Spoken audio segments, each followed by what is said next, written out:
ಎಲ್ಲರಿಗೂ ನಮಸ್ಕಾರ. ಮತ್ತೊಂದು ವಿಡಿಯೋಗೆ ಸ್ವಾಗತ. ಇವತ್ತು ರಾಮಪುರದಲ್ಲಿ ಬಸವೇಶ್ವರ ಪೇಟೆ ಬಸವೇಶ್ವರ ತೇರು. ಇವತ್ತು ವಿಶೇಷತೆ ಏನಂದ್ರೆ ಇವತ್ತು 101 ತೇರು ಎಳಿತಾರೆ. ಹಂಪಿ ಉಣಿವೆ ಅಂತ ನೋಡಿ. ಹಂಪಿಯಲ್ಲಿ ವಿರೂಪಾಕ್ಷ ದೇವಸ್ಥಾನದಲ್ಲಿ ತೇರು ಮೇಲೆ ಮತ್ತೆ ತೇರು ಎಳಿತಾರಂತೆ. ಆ ರೀತಿ ಒಂದು ವಿಶೇಷತೆ ಇದೆ. ಇವಾಗ ರಾಮಪುರ ಜಟಿ ರಾಮೇಶ್ವರ ಅಂತ ಕೇಳೇ ಇರ್ತಾರ. ಆ ರಾಮೇಶ್ವರ ಒಂದು ದೇವಸ್ಥಾನದಿಂದ ರಥೋತ್ಸವ ಮಾಡ್ತಾ ಇದ್ದಾರೆ. ಇವಾಗ ರಾಮಪುರ ಮಳೆ ಬೇರೆ ಬರ್ತಾ ಇದೆ, ಆದ್ರೂ ತುಂಬಾ ಜನ ಸೇರಿದ್ದಾರೆ. ಈ ರಾಮಪುರ ತೇರು ಬಗ್ಗೆ ಒಂದು ದೊಡ್ಡ ಬ್ಲಾಗ್ ಬರುತ್ತೆ. ಆ ಬ್ಲಾಗ್ನ ದಯವಿಟ್ಟು ನಮ್ಮ ಚಾನಲ್ ಅಪ್ಲೋಡ್ ಮಾಡ್ತೀವಿ. ಚಾನಲ್ ಹೆಸರು DDTV ಕನ್ನಡ ಅಂತ. ಆ ಚಾನಲಲ್ಲಿ ಅಪ್ಲೋಡ್ ಮಾಡಿ ದಯವಿಟ್ಟು. ಆದ ಕಾರಣ ತೇರು ಬರ್ತಾ ಇದೆ. ತುಂಬ ರಶ್ ಇದೆ.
ನೋಡ್ತಿರ್ಬೋದು ಎಷ್ಟು ಜನ ಎಲ್ಲ ಸೇರಿದ್ದಾರೆ ಅಂತ. ತುಂಬ ಅಂದರೆ ತುಂಬ ಜನ. ಇದು ಸಂತೆ ಮಾರ್ಕೆಟ್ ಬೇರೆ. ಮಾರ್ಕೆಟಲ್ಲಿ ಇವತ್ತು ಯಾವುದು ಇದ್ದಿಲ್ಲ, ಆದ್ರೂ ಎಷ್ಟು ಜನ ಎಲ್ಲ ಸೇರಿದ್ದಾರೆ ನೋಡ್ತಿರ್ಬೋದು ನೀವು.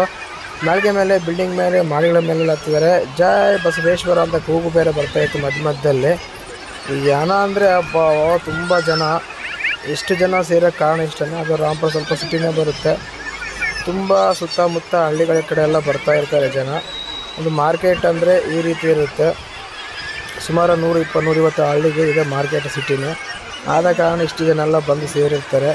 ಹುಣ್ಣಿಮೆ ದಿನ ಹಂಪಿ ಹುಣ್ಣಿಮೆ ಅಂತೀವಿ. ರಾಮಪುರ ತೇರು ಆಗುತ್ತೆ. ಹೇಳಿದೆ ಮೋಸ್ಟ್ ಸ್ಟಾರ್ಟಿಂಗಲ್ಲಿ ನಾನು 101 ತೇರು ಎಳಿತಾರೆ. ಈ ಹುಣ್ಣಿಮೆಗೆ ಹಂಪಿ ವಿರೂಪಾಕ್ಷ ದೇವಸ್ಥಾನದಲ್ಲಿ ತೇರು ಎಳೆದ್ಮೇಲೆ ಇಲ್ಲಿ ತೇರು ಎಳಿತಾರೆ ಅಂತೇಳಿ ಒಂದು ಗಾದೆ ಮಾತು ಇದು ಇದೆ, ಎಜುಕೇಷನ್ ಇದೆ.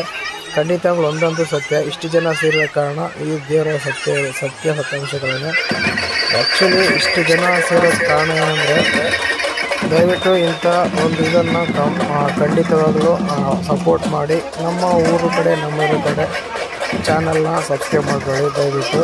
ಇಷ್ಟು ಜನ ಸೇರೋದಕ್ಕೆ ನೋಡಿದ್ರೆ ನೀವು ಆರಕ್ಷರೆಲ್ಲ ಇದ್ದಾರೆ, ಅಂದರೆ ಪೊಲೀಸರೆಲ್ಲ ಇದ್ದಾರೆ, ಡ್ಯಾನ್ಸ್ ಎಲ್ಲ ಮಾಡ್ತಾಯಿದ್ದಾರೆ, ಸಖತ್ತಾಗಿ ಕುಣಿತಾ ಇದ್ದಾರೆ ಕುಣಿಯೋರು. ನೋಡೋರೆಲ್ಲ ಬಿಲ್ಡಿಂಗ್ ಮನೆಗಳಲ್ಲಿ ಇದ್ದಾರೆ. ಫಾಸ್ಟ್ ಫಾರ್ವರ್ಡ್ ಮಾಡಿರೋ ವೀಡಿಯೋ ಇದು. ತುಂಬ ಜನ ಸೇರಿದ್ದಾರೆ. ಆ್ಯಕ್ಚುಲಿ ಈ ರೀತಿ ಆಗೋಕ್ಕೆ ಕಾರಣವೇ ತೇರು ದಿನ ಯಾವ ರೀತಿಯೆಲ್ಲ ಜನ ಸೇರ್ತಾರೆ ಅಂದ್ರೆ ಪ್ರತಿಯೊಬ್ಬರು ರಾಮಪುರಕ್ಕೆ ಬರೋಕ್ಕೆ ಕಾರಣವೇ ಇದಾಗಿರುತ್ತೆ. ಇಷ್ಟು ಜನ ಎಲ್ಲ ಸೇರಿರ್ತಾರೆ.